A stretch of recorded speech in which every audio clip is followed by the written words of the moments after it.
بسم اللہ الرحمن الرحیم۔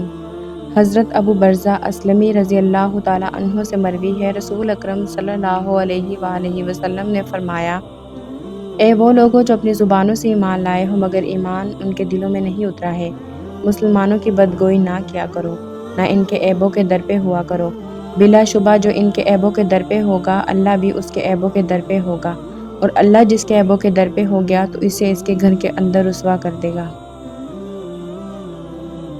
ربیہ اسلمی سے مروی ہے، میں رسول اکرم صلی اللہ علیہ وآلہ وسلم کی خدمت کیا کرتا تھا۔ آپ صلی اللہ علیہ وسلم نے مجھے کچھ زمین دی اور ابو بکر رضی اللہ تعالیٰ عنہ کو بھی زمین دی۔ ہم پر دنیا غالب آ گئی، ہم ایک کھجور کے درخت کے بارے میں جھگڑنے لگے۔ ابو بکر نے کہا یہ میری زمین کی حد میں ہے، جبکہ میں نے کہا یہ میری حد میں ہے۔ میرے اور ابو بکر کے درمیان تلخ کلامی شروع ہو گئی۔ ابو بکر نے مجھے ایسی بات کہی جو مجھے سخت ناگوار گزری۔ وہ پشیمان ہو گئے اور مجھے کہنے لگے، ربیہ مجھے ایسی بات کہو تاکہ ایک قصاص بدلہ ہو جائے۔ میں نے کہا میں تو ایسا نہیں کروں گا۔ ابو بکر نے کہا تم ضرور ایسی بات کرو گے ورنہ میں رسول اکرم صلی اللہ علیہ وآلہ وسلم سے آپ کے خلاف مدد مانگوں گا۔ میں نے کہا میں ایسا نہیں کروں گا۔ ربیہ نے کہا ابو بکر نے یہ معاملہ چھوڑ دیا اور رسول اکرم صلی اللہ علیہ وآلہ وسلم کی طرف چل پڑے۔ میں بھی ان کے پیچھے پیچھے چل پڑا۔ بنو اسلم کے کچھ لوگ آئے اور کہنے لگے، اللہ تعالیٰ ابو بکر پر رحم فرمائے، کس بارے میں رسول اللہ سے آپ کے خلاف مدد مانگ رہے ہیں، حالانکہ انہوں نے تو بہت کچھ کہا ہے۔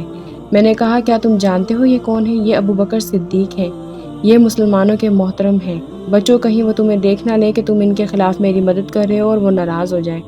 پھر اس حال میں رسول اکرم صلی اللہ علیہ وآلہ وسلم کے پاس آئیں تو ان کی ناراضگی کی وجہ سے ناراض ہو جائے اور اللہ تعالیٰ ان دونوں کے غصے کی وجہ سے غصے ہو اور ربیہ ہلاک ہو جائے۔ ان لوگوں نے کہا تو آپ ہمیں کیا حکم دیتے ہیں؟ ربیہ نے کہا واپس چلے جاؤ۔ ابو بکر رضی اللہ تعالیٰ عنہ رسول اکرم صلی اللہ علیہ وآلہ وسلم کی طرف گئے اور میں اکیلا ہی ان کے پیچھے پیچھے گیا۔ جب وہ نبی کریم صلی اللہ علیہ وآلہ وسلم کے پاس پہنچے تو انہیں اس معاملے کے بارے میں بتایا کہ اس طرح معاملہ بڑھا۔ آپ نے میری طرف نظریں اٹھائیں اور فرمایا، ربیہ تمہارے اور ابو بکر کے مابین کیا مسئلہ ہے؟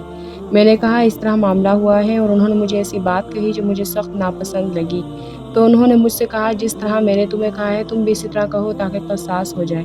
رسول اکرم صلی اللہ علیہ وآلہ وسلم نے فرمایا ٹھیک ہے، اس طرح نہ کہو، لیکن کہو ابو بکر اللہ تعالیٰ تمہیں معاف فرمائے، ابو بکر اللہ تعالیٰ تمہیں معاف کرے۔ ربیہ کہتے ہیں ابو بکر روتے ہوئے واپس پلٹے۔ ابو سلام سے مروی ہے، وہ کہتے ہیں ہم مسجد خمس میں بیٹھے ہوئے تھے، وہاں سے ایک آدمی کا گزر ہوا۔ لوگوں نے کہا اس آدمی نے رسول اللہ صلی اللہ علیہ وآلہ وسلم کی خدمت کی ہے۔ بس یہ سن کر میں اٹھا اور اس سے کہا مجھے کوئی ایسی حدیث بیان کرو جو تم نے رسول اکرم صلی اللہ علیہ وآلہ وسلم سے سنی ہو اور تیرے رسول اکرم صلی اللہ علیہ وآلہ وسلم کے درمیان کوئی واسطہ نہ ہو۔